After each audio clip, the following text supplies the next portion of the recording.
I can start it over. Take two. Okay. I should have rung one of them. Okay, with the Prince of the Airwave, Aladdin the Prince, 93.9 WKYS. Yeah. Thank you for joining us. Oh, no problem. I know it's raining and shit. Every time when I do an interview, it's always raining. Last time good, when I was though. with Big G and Rasan, it was raining. Poured down like shit, but then... Hey man, that's good vibes, you know what I'm saying? It's smooth, you know what I'm saying? Natural, Get it organic, done. you know what I'm saying? The handsome host? Yes, I call myself Mr. Handsome. What? It's a long story, but long story short, I had a stoma, ostomy bag. So when you have a ostomy, when you have a stoma, the nurses and the surgeons always tell you to name it. It's kind of like how you cope with having it. So when the nurse asked me, I was like, Handsome, Mr. Handsome. And then Reservoir Dogs, Quentin Tarantino, that's like one of my favorites. Okay. So you know how they have Mr. Pink, Mr. Blue, Mr. Green, I was Mr. Handsome. Wow. So when I started like putting it on my page and people would like DM me or message me or like comment, they were like, Mr. Handsome. So I just kept it. I just kept it. That's fine. And I look like my phone. Okay. And so we're here in Northwest. Are you from DC? Are you born and raised? Of course, uptown. What part? Born and raised around 4th and Delafield. Me too. 325. I heard. Yeah. I grew up on 3rd and Decatur. I was on 3rd and Decatur. Okay. Yeah. So word on the street is you twins and them peoples. That's crazy. Yeah. That's big crazy twin, shit. little twin. Yeah. That's crazy as shit. So, what school did you go to? I went to Rudolph, and then high school went to Bank. I went to Maryland School back. Okay. Yeah. So were you around there? Or you just kind of? I haven't been around that way. Oh yeah, no. I ain't talking about recently, but I'm saying growing up. Yeah, it's like I was much younger. Like I'm the second child, so I was much younger. I remember like seeing people, and then I ended up going around there when I was older. Okay. Fucking with people I shouldn't have been fucking with, you know, the breaks. Yeah, but nah, I'm glad sure. I dodged that bullet. Now, man, what? Literally and figuratively. Man, what? Nah, I know how it is, man. So being around it, so yeah, that's where I got my start. Uptown, you know, grew up around there, the twin and them. When I was growing up, it was crazy, man. Like Shit definitely changed. Yeah, for sure. It's like I don't like how they change it and move like majority of us out, but changing for the better, like far as parks and like making it more livable. Yeah. I can agree with that. Yeah, no, for sure. You know what I'm saying? So it was kind of crazy growing up around there. You know, 325, real big. You know, hood. I won't even say we kind of like gangs, but yeah, kind of grew up in that era. Yeah. You know what I'm saying? And gotta give a big shout out to your cousins and them, cause twins and them always used to tell me like growing up, they saw it like it was like young silence it, like don't get caught up out here. And that bullshit. Yeah. So how did you stray? Like, what were you doing like to stay away from that shit and just to? I mean, I was involved. Not all. It wasn't as deep in it. You know what I'm saying? A lot of them was, but you know what I'm saying. I was part of the family, like, and I was like little brother. But I mean, good thing you had like Twin and Doodle and just like a bunch of the old heads and them. They would just, you know, they would tell us, like, well, you know what I'm saying. They try to tell, you know, certain youngins like, you know, stay out the way. Yeah, you know what I'm saying. This ain't it. You know what I'm saying. Luckily, I had the intellect to listen. You know, like, I mean, of course, you know, we did our knucklehead shit. Yeah. You know what I'm saying. We was when the straightest of the era. Yeah, but you know what I'm saying. You did your adolescent shit, and then you went into your own. Yeah, nah, for sure. So you know, my father growing up too. Like our house was kind of like the house for everybody. Like my father tried to welcome people in, you know, keep not necessarily like educate, but just like also like, you know, he wanted to show us that it was a better way. You know, my father was teaching at Howard at the time. He was a professor down there, and he used to talk to the you know, dudes on the streets and all of that. And just like, yo, like, you know, he used to cook for everybody and stuff like that. Yeah. You know what I'm saying? And Just an open, just an arm open, type person. Yeah. We was that house. You know what I'm saying? Because you know a lot of people, you know what I'm saying, weren't eating and had family issues and shit like that. So it was that house. Like a safe haven. Yeah. What were some of the former jobs that you did? Because like we know the lane that you're in now. So Yeah. what was your last job that you was like, fuck this shit? Oh man. Shit. Man, I was hustling while I was doing radio. So like even when I got my start, think my last job that I had, I was a janitor for DCPS. For real? Yeah. So while I was doing radio, I was doing overnights. I was doing 2 a.m. to 6 a.m. Okay. So I would do that at night. During the day, I'd come home, take a quick nap. Was a janitor for DCPS. You know what I'm saying? So bills had to get paid. You know. Yeah. When did you know that that was your calling as far as radio? Oh man. Or like could you do so many things? Yeah. I always was into music. So for me, it started like when I was a kid. Like I used to collect records. Okay. So that was my first hobby. I was 3 years old. My father would take me every week to the record store. What was your first record that you remember getting? Bob Marley. Bob Marley, Buffalo Soldiers was my very first album. That's tight. And that's crazy because my father, like I said, my father's from the island, so he was from Trinidad. Oh, okay. So like I said, the whole cooking and the whole family aspect, I guess I treated the students. So for me, I would go play records for the students. He threw like little parties and stuff for the students at the end of the year, cook for them and all of that. So I go and I play records while they was, you know what I'm saying? Having their little functions. Yeah, having their little functions. So yeah, that's kind of was it was just always music for me. So towards the end of high school, played in the go-go band. Okay. What was the name of your band? First band was True Legends, and then I joined up with 3DB, played Third Dimension. I taught myself how to play the keyboard. Okay. So yeah, I always knew I wanted to do something with music producing something. And it was crazy because I remember like listening to the radio, listening to like Big Tigger, DJ Flex, and all of them, Donnie Simpsons, and then it was like, that would be crazy. Like for me, my biggest inspiration was Tigger because like watching him go to Maryland and get on the radio and then do BET, he had the basement and all of that. He did a lot of stuff. Yeah, he did a lot. So I was like, he doing a lot for the city. You know what I'm saying? I was like, man, I want to be that next person to like really put on, do something for, you know what I'm saying, being from here. Showing, people that, make it out. Yeah, and do something different, like your own lane. Yeah. How did you join 93.9? Well, so I went to college. I went to Bowie State University. Okay. It was crazy because it was like literally like I was trying to figure out what I was going to major in, blah, blah, blah. I walked past the radio station, like I swear to God, Suki, man, when it was like that aha moment, like that you know what I'm saying? It was like this, like I heard it. It was just like this, what you're supposed to do. So I immediately like went in there. It was like I introduced myself. I was like, hey, this is what I'm trying to do. So the program director of the college radio station at the time was like, all right, when you try and come in and learn? I was like, I come in tomorrow. You know what I'm saying? So she came. Shout out my girl Shia. She brought me in, showed me how everything worked. She was like, all right, you start tomorrow. That's crazy. I was like, literally, just went in there and talked to her. It's like, you start tomorrow.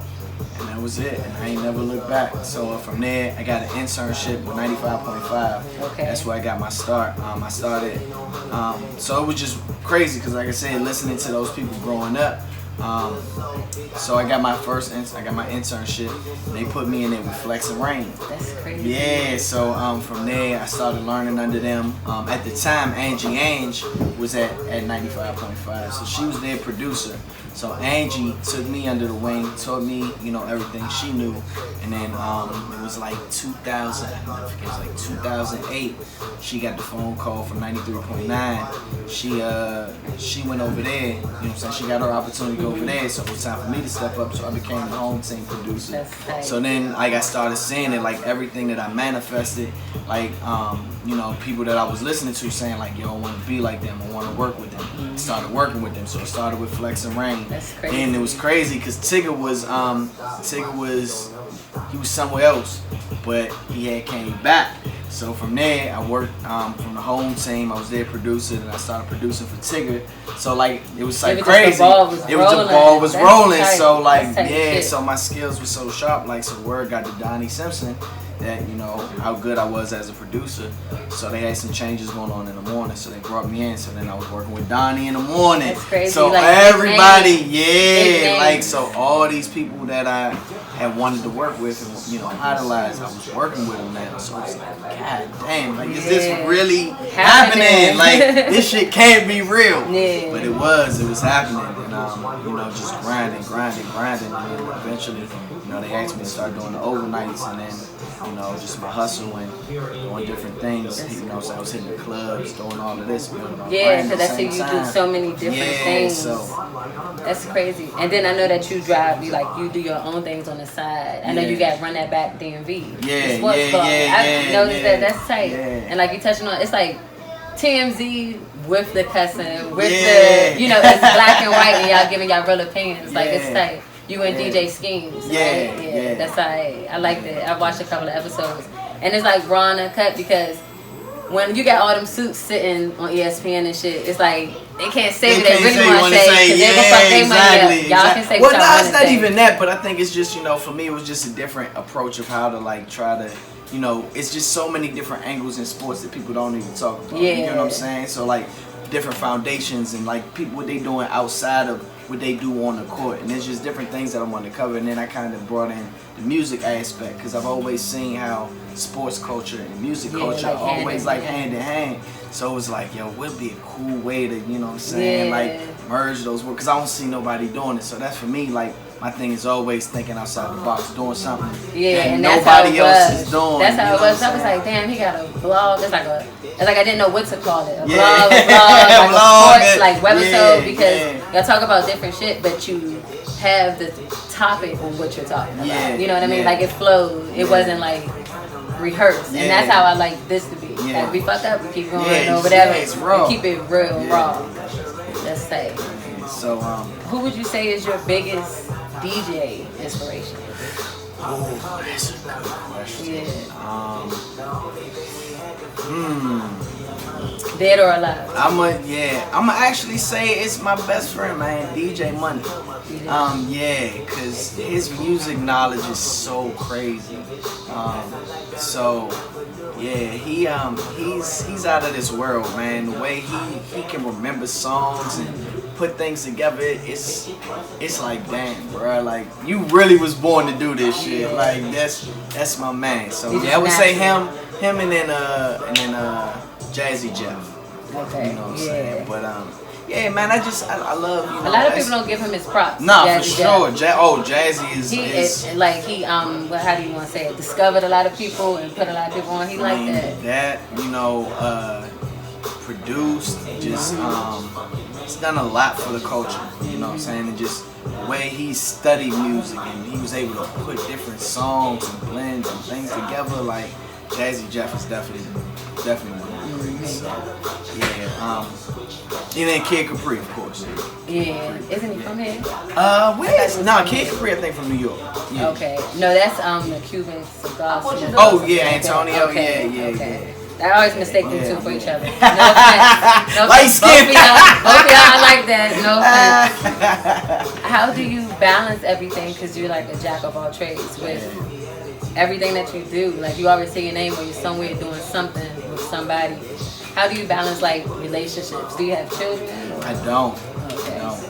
Single. You know what I'm saying? Just, hey, ladies, single, no kids. You know what I'm saying? Start the bidding off at $100. Exactly. You gotta have talent, though. Gotta have good head on your shoulders, man. And good hair, because if you don't got no good hair, then you fuck. Okay? Nah. I think I got enough hair for the both of us. I don't discriminate. Long hair, short hair, we don't care. But what keeps you passionate?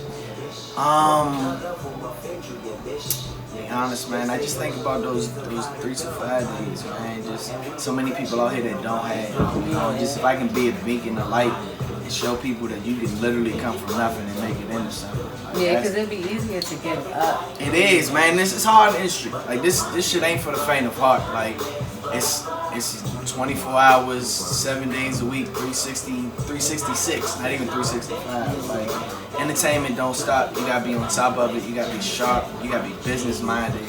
Always gotta be on. You gotta be on. Like, you gotta know what you're doing. You gotta be prepared. You gotta be prepared for shit you may not even know. You know what I'm saying? Like, so, But it is. Like it's a grind. Like a lot of people be thinking like they can get in and just do this. Like it's hard. It's very hard. Like, and even now, like I still don't even think that I've gotten to a plateau where like I can say I made it. You know what I'm saying? Like, I'm still working. I'm still trying to prove myself. So, you know, I just refuse to quit. Like I said, just kind of remembering what we had and where we came from. You know, it's like it's so many people that wish they were still here. You know, and died of senseless shit.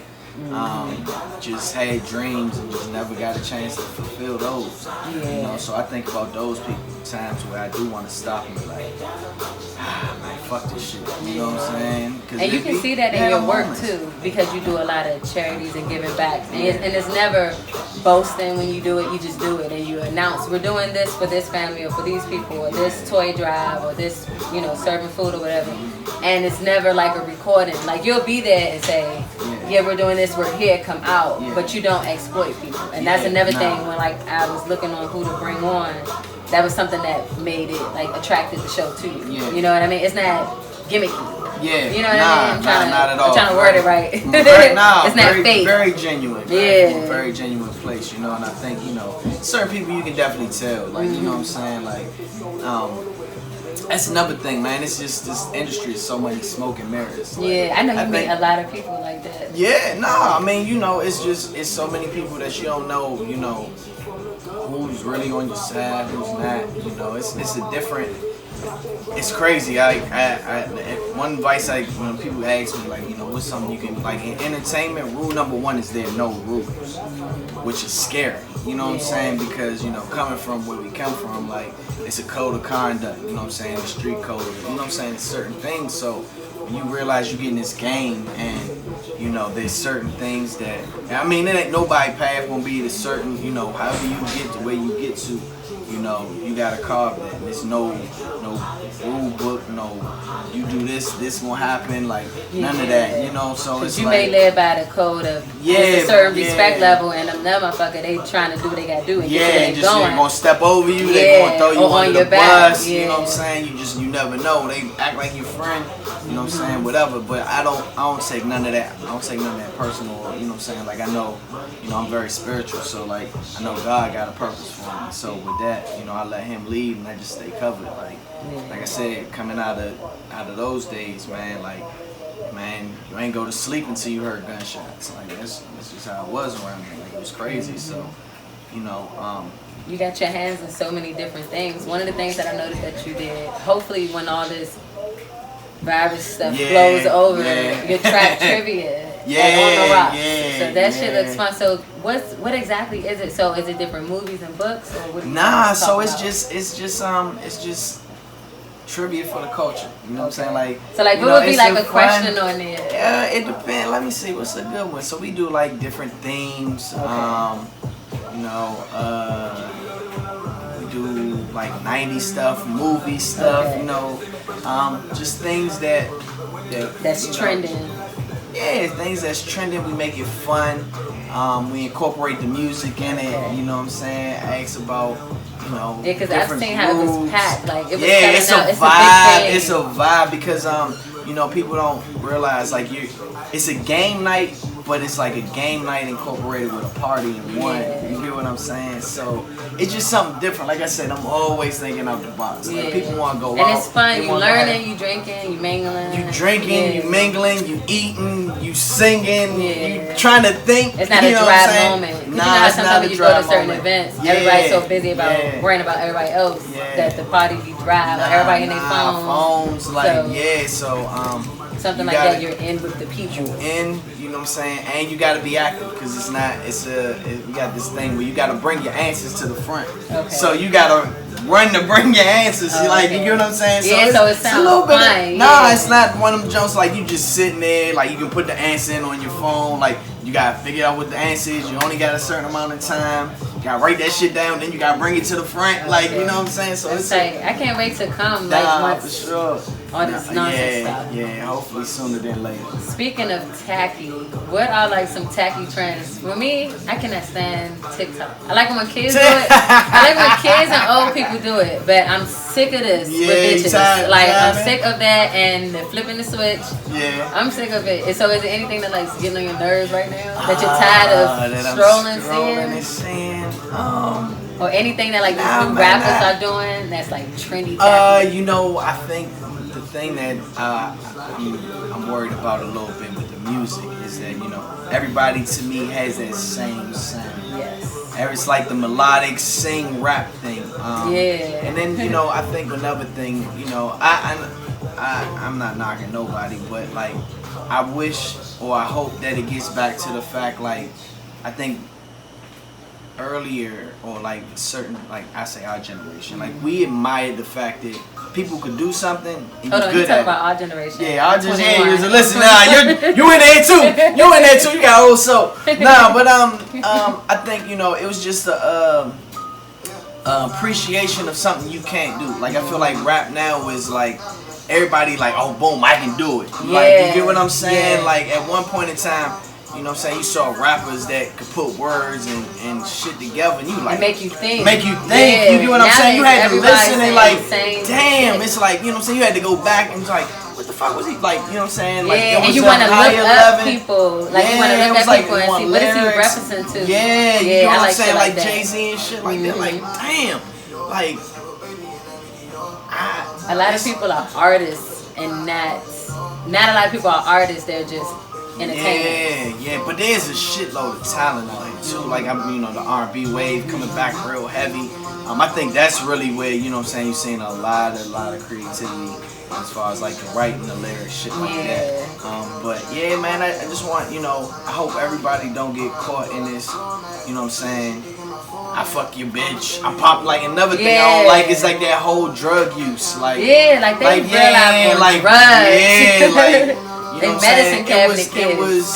It was at one point in time, it wasn't cool to do drugs. Like, it was cool to be the drugs, like, just sell the shit, but you know what I'm saying? Like, I was saying that the other day about women, how there's a lot of female rappers now, and they all now, because of a certain caliber, they want to all strip, and then when they strip, they want to rap. And when they rap, they talking this way and talking that way, and it's like, it's no self-respect. And I'm not hypocritical, you know, we all do our shit, but it's like, it's like no air about the females no more. They feel as though like they could say whatever as a man could and still have the same respect as a man would. So that's it's like it's up and down. It's up and down. I'm not one of, you know, the double standard shit. Yeah. I'm not one with the double standard. I mean, but see what it is you just see it like, as people though, we tend to see a blueprint that works, and then we just like, all right, boom, I'm gonna follow that. Yeah, you to try to do the same thing. And the one thing that I love, so like, I actually did one of Cardi B's first interviews. Like, I saw her on the gram and shit before. I'm really good at like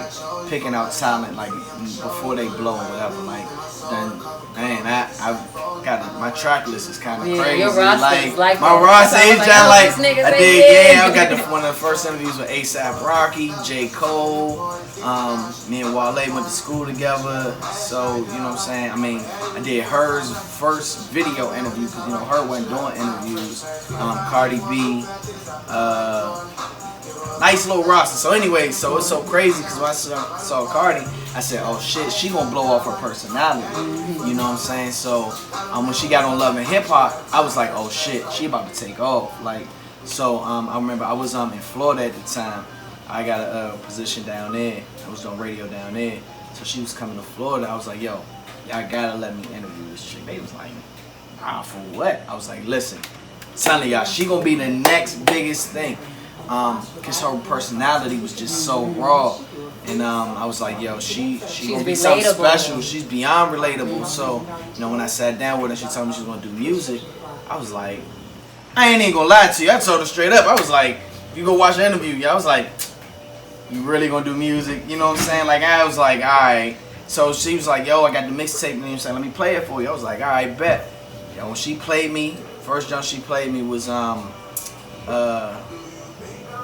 Gangsta. I can't think of the name of the song. Ran down on the bitch twice. I was like, oh, you got a formula. Like, I heard it. I was like, oh, shorty gonna blow. Like, you know what I'm saying? So when Bodak Yellow hit, I was like, I was already knew it. I was like, yo, because she had a formula. Like, you know what I'm saying? Like, people don't understand, like, music, me being in the band, like, me being a musician and producer, I heard it. I was like, oh, you really got something. Like, you know what I'm saying? So she did her first tour by herself. She was going, hitting clubs and doing shit like that. So I respect her hustle. So, like, people don't understand, like, her shit, she really built. Like, you can see the drive in her. Yeah, she knew what she wanted to do. And I was like, alright, you know what I'm saying? So a lot of people see that and it's like, they see it like the formula works or whatever. But what you gotta understand about Cardi, like, her music ain't even the biggest thing that's going to, like, her music is what's making her win right now, but in the long run, you know, she gonna be on all types of movies. Like, her personality is so major. Yeah, so, it's gonna always go up for her. Yeah, for sure. You know what I'm saying? And she's smart as shit. You know what I'm saying? That's another thing. Like, people think like she's very educated. Like, she went to college for so much. She ain't finished, but you know what I'm saying? Like, but that's how, like, so when people hear her talk politics and shit like that, they underestimate it. Yeah, it's like, the fuck? Like, she shorty on the shit, like, for real. So, you know what I'm saying? Like, so just whatever it is you try to do, man, just, you know, don't follow the trend. Like, you know, just figure out what's your wave and have your blueprint and have your mission. You know what I'm saying? Like, you know, just don't talk about the same shit that you feel like everybody else talking about that's gonna get you on. Relevant. Like, yeah. So who's one of your artists right now that, like, who, like, when you get up in the morning, you're in the car, who you listening to right now? Oh man, I ain't even lie. I've been on my R&B wave. Her, Tory Lanez. That's another one. That's another, my man Tory. He like that. That new Johnny got out. I heard it was good. I keep saying it everywhere, but I'm one of the type of people, if I see it too much, I gotta listen to Lil Uzi Jones. I heard a couple of Lil Uzi Jones. That shit fire. He got a song off of there that's cranking right now. This song called, I think it's Homecoming. And it sounds, he has, like, you know how he has that similar sound on some of the shit, but it's beats. This is beats. Like, he crank. Like, that's what I'm saying. Time. Like, I ain't gonna lie. Some of these artists winning because he got some fire ass beat. The Baby. I fuck with the Baby album. That Jones. He got a couple of jumps on there. I'm fucking with. Let's see who else. Anybody from here? Yeah, of course, my man Ade. I got this one kid I'm working with, man. YPC Naj. Youngin guy, he got something special. Like, a lot of people don't know him. Yeah, he got this God-given ability to make songs, man. Like, I'm working with him, helping produce some shit. So, yeah, you know, yeah, he got that sound, man. He got that Roddy Ricch, like. Oh, okay. Yeah, he kinda got like, that. You know, Black. I like that genre. You know what's so crazy? People don't know Black from Tacoma Park. I heard that, yeah, but I his didn't father, know that. yeah, so I did it. He cranked. I when I sat down with him, yeah, he grew up in Atlanta, but him and Kanye West, their fathers lived in Tacoma. Yeah, so, and that's another thing, man. Like, I think another thing you said what drives me is that, you know, so many people have come and they've taken from the DC culture. We ain't got credit for this shit. I was just talking about this with my coworker because he's a Jay-Z fan, and we always debate about that nigga. And I was like, yeah, some of his biggest hits are taken from DC songs or DC's like slang. Now, I'm not knocking nothing that he's done because he's a businessman, but if he's not quoting someone else or taking from someone else's song, those milestones in his career is what excites him. You know what I mean? Not knocking him. Don't sue me or nothing. I'm just talking shit. I like you and your wife. Okay, fuck. Listen, man, we about to have a savage summer. Fucking Beyonce, man. Fucking Beyonce, this goddamn Megan Thee Stallion. We just heard that shit. It's like, speaking of like hating on people, how do you stay away from that? Because I know, like, but you try and do your thing, and you've done so many things. Sometimes when you're trying to step into new lanes, do people like try to ever knock you? And if they do, how do you stay above all that shit? I don't know. I mean, I'm sure. You know, I don't expect everybody to like me. You know what I'm saying? Ain't like Jesus, and Jesus tried to save the world. You know what I'm saying? So who the fuck am I? You know. So I don't know. I don't know if people try to, hate on me or whatever the case may be. But I just don't even pay attention to it. Honestly. And that's a good mindset. You know what I'm to saying? Have. Like I got blinders on. Like I ain't worried about nobody else. I ain't stepping on nobody's toes. Like I said, I've always been trying to create my own lane. So when I see everybody else going left, I'm going right. You know what I'm saying? Or whatever the case may be. So I'm always in the mindset of, all right, I see everybody on this. While y'all focused on that, what y'all not focused on is what I'm focused on. You know what I'm saying? Or like, all right, everybody on a TikTok right now, cool. But it's something else out, like, what's that next thing? You know what I'm saying? So like, I'm always in that mind frame. Like, I said, once somebody develops a black-owned app, it's over. Yeah, for sure. Like we do. I'm telling you, that shit is gonna be over. Yeah, and that's for me. It's just always about trying to learn and educate and try to like, all right, what can I do to constantly like, you know what I'm saying, keep my mind going, and so I can keep elevating. You know what I'm saying? And that's why I don't have time to pay attention to somebody hating or they talking about me or whatever the fuck. You know what I'm saying? Or they see like. I've been thrown under the bus, all that shit, whatever. It's never, like I said, it's never stopping. And it don't shine through you whenever you're doing anything, so fuck it. Yeah, pretty much. What are some of like your long-term goals? What are some of the things that you would like see yourself doing? Like, I know music for like the rest of your life, but like, what are some of your goals? So crazy, man. Just using this quarantine time. Something real big that I realized like I'm good at is finances and shit like that. So right now, instead of me going crazy. And I'm a very big extrovert, love to be out and amongst the people, but like I said, educate myself, keeping my mind sharp. I'm taking classes so I can do financial planning, because I was thinking about, like how many people, especially people of color, like, we don't know how to move money and shit like that. We already know money make the world go round, so that's something I'm currently doing, just studying so I can get certified so when this quarantine is over, I can start helping people. Yeah, you can show people how to invest and buy stock and things shit like that. Yeah, man, it's a lot of different things, man. I'm learning about life insurance and shit like that. Yeah, and these are the times when you need that because it'd be so many sudden deaths. Man, but you know what's so crazy, man? It's like I'm learning that we look at life insurance as something that you gotta use just in depth, but like, it's so many, like, I ain't know you could buy stock from your life insurance. Like, it's so much shit that I'm learning right now. I didn't know that. Yeah, you get what I'm saying? Like, it's so much shit that you can do with these different tools that we weren't taught.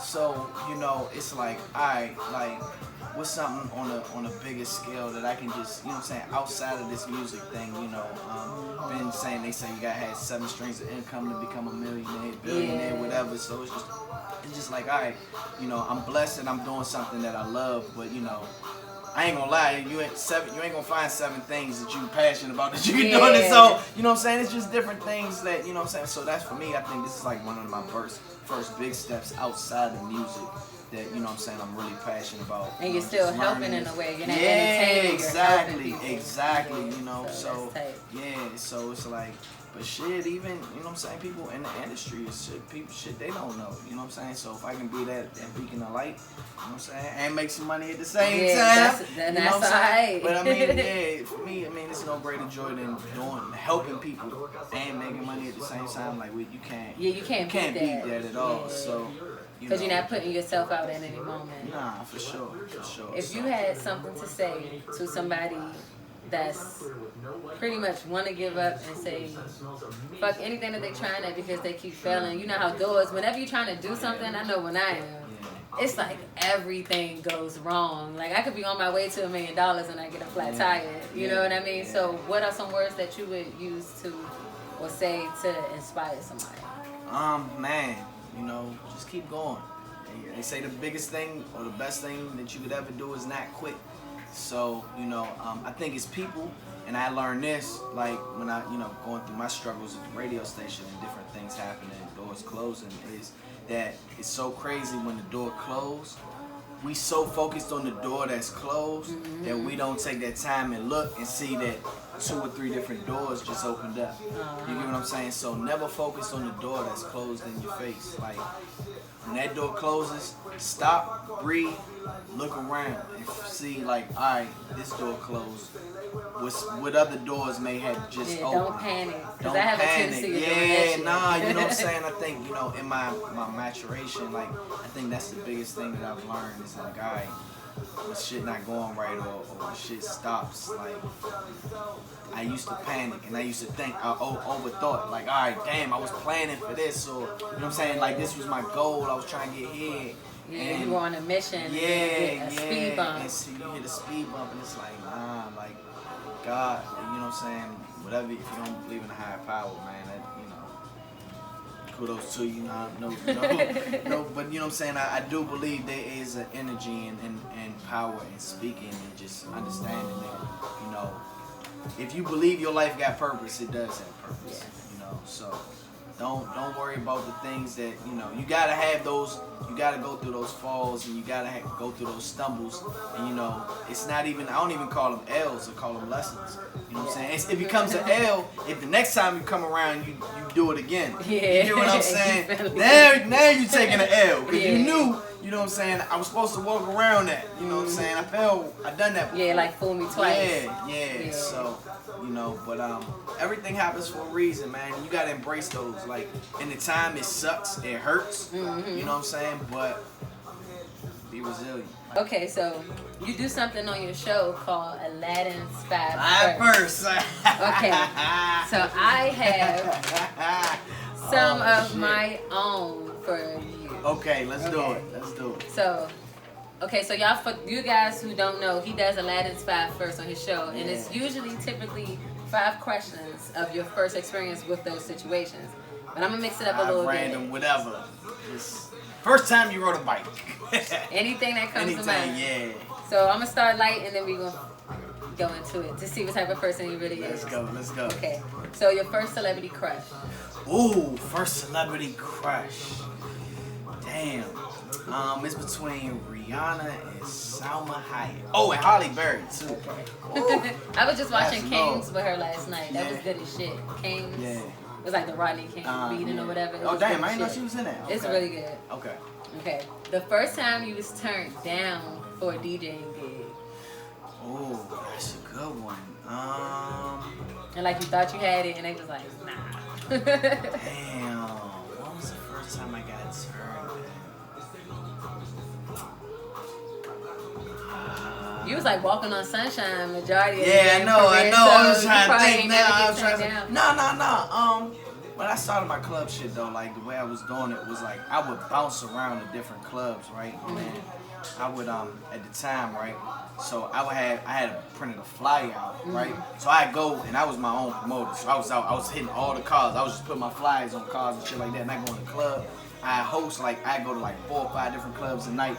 So I would host, I get on the mic, you know what I'm saying, jump on the mic, do my thing, get the crowd hype, boom, boom, leave, go to the next club. So I was doing that shit for a minute. I think my first, when I got turned down, my first turn down might have been Mark Barnes.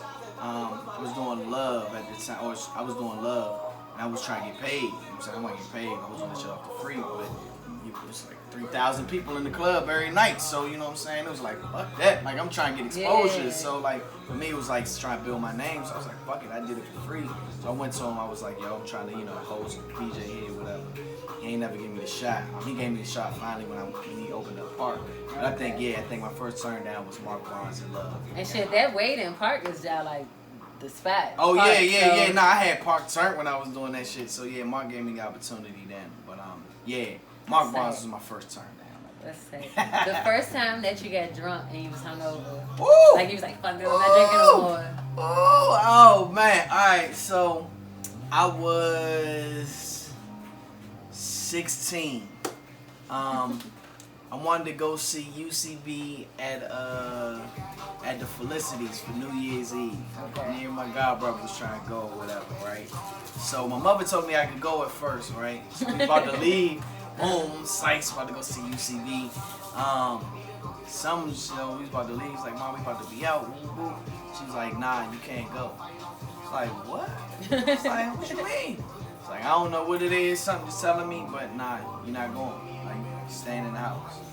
So I'm mad as a motherfucker, right? So I said I'm gonna have an attitude. I'm trying, like, man, you just gonna switch up on me? So it's a bottle of Remy on the counter, right? So I'm like, all right, I was like, fine, you can't go out. I'm gonna just sit in the house and drink. I saw it said 40 proof. At the time, you know what I'm saying, I ain't know, you know what I'm saying? So I'm just blown. So I'm like, all right, fuck it. Let's take the Remy bottle, start drinking it to the head. You know what I'm saying? It was VSOP too. Oh, I drunk half the bottle by myself. No chasing, no nothing. I'm thinking like, I'm like 40%, like, all right, that ain't 100%. So it ain't. So that's what I'm thinking when I'm drinking, right? Punishing this bottle. I get halfway through. I just remember I'm just sitting on the couch. I'm hitting this jump. Ooh, shit, this out that, yo. Yes, that's exactly what it's like. Yo, finish him. I don't remember. I threw up something crazy. Yo, till this day, I still cannot stand the smell of Remy. Had the craziest hangover ever. My mother just looked at me and laughed. But yeah, that was my first. Crazy. That was my first 16. I ain't know what Remy was. I thought it was like wine, cause it say, you know, say VSOP. I'm like, it's like, all right, it's wine. No, nigga, no. To this day, fuck Remy Martin. Unless they cutting the check. Hey, we love you, Remy. But other than that. What was your first fist fight? Like the first time, like you felt like you got your ass whipped, or the first time like you felt like you that's crazy too. Alright, so I just moved around Delafield. I was like 5. You telling somebody story everything.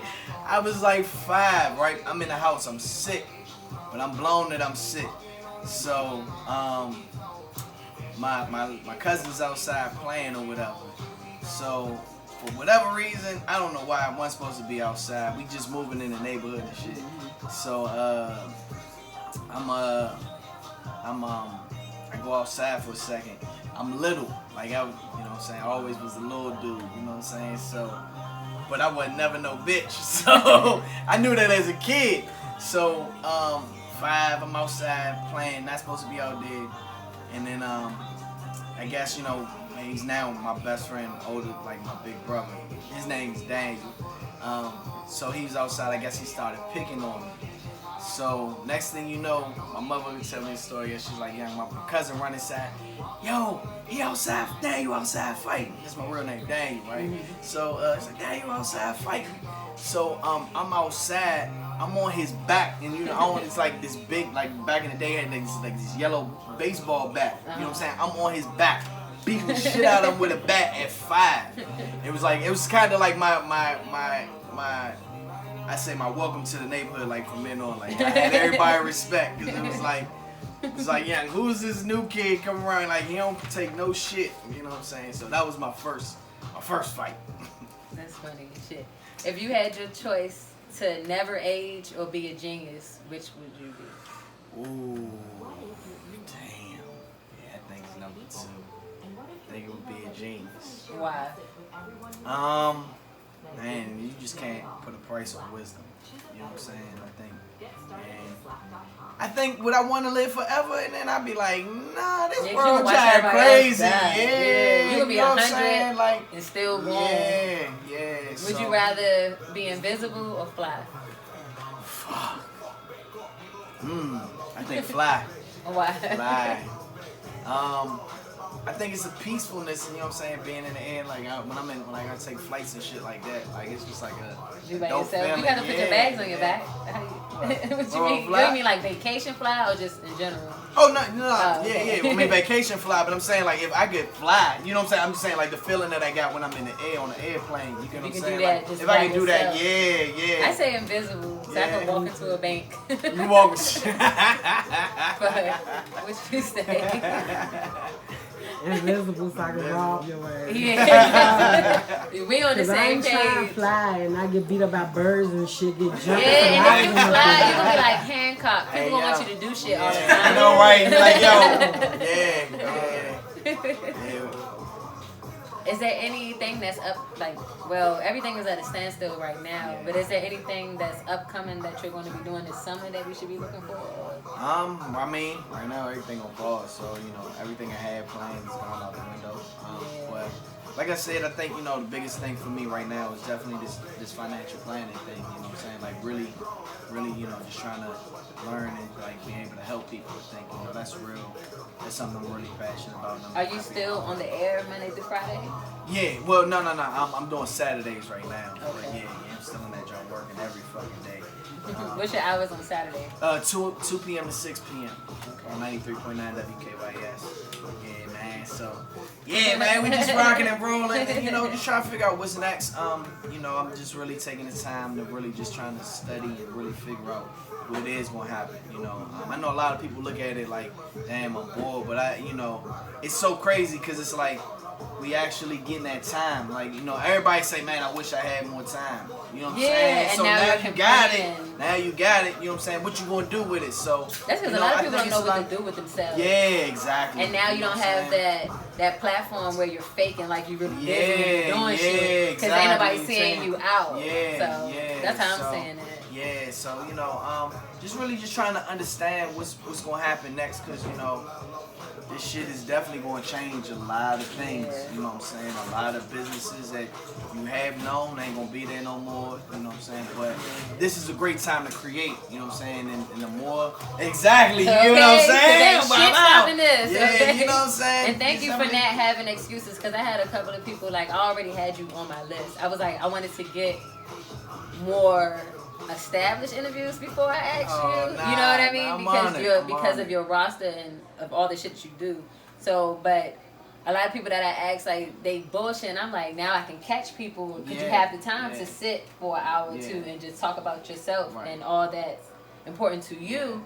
But niggas be making excuses like shit. Oh, so yeah, thank you for being real and making the time. Absolutely. I'm on it, man. Like I said, I know how it is, like, for me, like, just trying to get that figure out that first step in creating your own, just reaching out to people, like, and being like, hey, you think you could do this? Nah, for sure. It's definitely, you have to really humble yourself. You do. Nah, you're gonna get a lot of no's. Like I said, doors gonna be closed, but don't look at it as, you know what I'm saying, like, just no for me just mean not right now. Yeah, and real recognize real, so if motherfuckers, if they know how they were when they were up and coming, then I don't never lose sight of that. Like, I remember, like, my first interview, you know what I'm saying? Who was your first interview? My first jump was Laura, an artist named Laura Isabel. She's a singer from Britain. That was my first one, and I think my second one after that was Miguel. He first came. That's nice. Yeah, so because it was like when I was interning, for some reason they wouldn't never let me do nothing on air. So like I always seen the digital shit. You know what I'm saying? I was like, boom. You know what I'm saying? All right, you know what? Let me do the interviews on camera. You know what I'm saying? Like, cause I knew that was gonna be the next. I saw like how the interview YouTube and shit was doing, Soldier Boy and shit like that. So I was like, yo.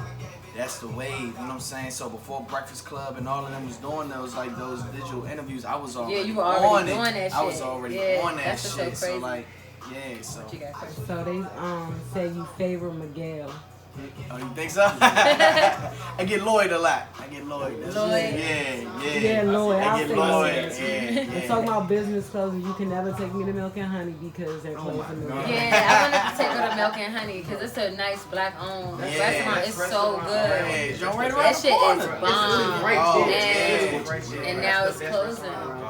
For real? Yeah, that's what I see. That's what I'm saying. Like, it's so many. And it's fucked up. It's gonna be independent people before it'll be like a franchise. I have a question. How do y'all feel about the president giving out the checks to the small businesses, but they gave the Lakers a check? So it's and that's the most biggest company in the world, probably, because they deal with everything, not just basketball. I mean, a lot of the shit they say they gonna do. I mean, like, that's why I said, like, we have to learn, like, how money works. You know what I'm saying? Like, because of course they're gonna say it's for small businesses, but they gonna take. I mean, it's a dog-eat-dog world, and they start from the top. And then they it seemed like fine print to me. But it's like you giving me this money, sure. and it's like I'm gonna have to owe on it. Or just like with like Washington Gas and like T-Mobile and shit, telling people, you can wait, you don't gotta pay your Sprint bill right now and shit like that. That shit gonna lapse, or I'm gonna end up owing you more. Like, I'm never gonna be able to get out of this fucking contract. That's why I'm like, I'm paying everything on time. I don't like on people shit. That's why I don't got no like that ass car. Like, I don't, like, it's like, yeah, you giving people this money, but they know that people are not gonna be smart for it. So it's kind of like you setting people, you giving people the necessities to break themselves down. But then them getting a bill, they got all of that money because they said they were gonna fund it to the small business people. But they're not dumb. They know if they give it to a small business person, they still gonna need money to be a small business person. So they're gonna always owe. But if you give it to a multi-million company, you can get the money back right away and interest. But they should have just set up the jump instead of trying to use us as small business people and take money that you guys said you were gonna front us or give us. And a grant you don't have to give back. So a lot of people are mistaken and not believing stuff. So that's what I'm saying. Like, and a lot of people don't read and know that. Yeah, exactly. So like I said, it's gonna be a lot that changes when this quarantine is over. Like, this shit's scary. It is. Like, I mean, everything that we've known, like, it's not gonna. It's gonna change. I was watching this cooking show and they was like, in the future, what if these grocery stores and shit like that close? Like, we gonna have to provide for ourselves. The only people that's gonna live long are the vegans, are the vegetarians, because they know how to utilize shit that's only grown, so they can harvest and get their own shit. Them motherfuckers eating chicken wings and shit, bitch, we gonna be fucked up. Like, you know what I mean? Like, if we don't strive and like plan for that shit, like shit is gonna change. Shit out of an egg. And then now, and then now it's like everybody. Another thing that I don't like, everybody walking around with masks on. How the fuck you know a motherfucker walking in the jungle robbing? Listen, man. Hey, listen. I'm gonna tell you, it was the most. It was. Fuck that. Listen, that shit was so uncomfortable when I walked in the bank with a mask on. I was like, dog. Yeah, you might this get don't shot, feel and then we right. black. This you know what I'm exactly. saying? So hey, dog. They could be like, sir, do you have an account? You have an account? They did not. Like, that shit was. You don't know what time nobody on. It was one of the most uncomfortable. And everybody's going to be nervous once the world goes back to normal, and it's starting a lot of fights. People getting hit by cars and shit, trying to be 6 feet away from motherfuckers at the bus stop. Like, this lady was in the middle of the street the other day. I was on my way over here, in the middle of the fucking street, and I'm at the red light, but I'm over dumb because she's in the street because she don't want to be by the youngins at the bus stop. I'm like, some people just being idiotic, like using the phone with your gloves on. Everything you touch is on your phone now, and you gonna go right in the house and be like, hello. Like, so, ass backwards. Yeah, man, but you can't be afraid, man. I think that's the biggest thing too when this shit is over. Like, you can't be afraid of certain things. You can't be afraid to be human. Like, you know, it's you know, you gotta be precaution, but you can't be afraid. You know what I'm saying? So all this shit is fake. I'm sorry, y'all. I think it's a man-made thing. It is. We talking of about course. Conspiracy. Yeah, that's just like how you can like rain on fire. I think all this shit is something like, I mean snow, my bad. Like, I think all this shit is just programmed to see what if. Like how they open shit down in Atlanta, like black people go outside and see if that shit works. If they start dropping off, then we know, nah, wait. Right. Do you have any other questions for me? Yeah. I mean, what you you know, what's your goal? Like, what do you see yourself in the darkest hour in the next year or two?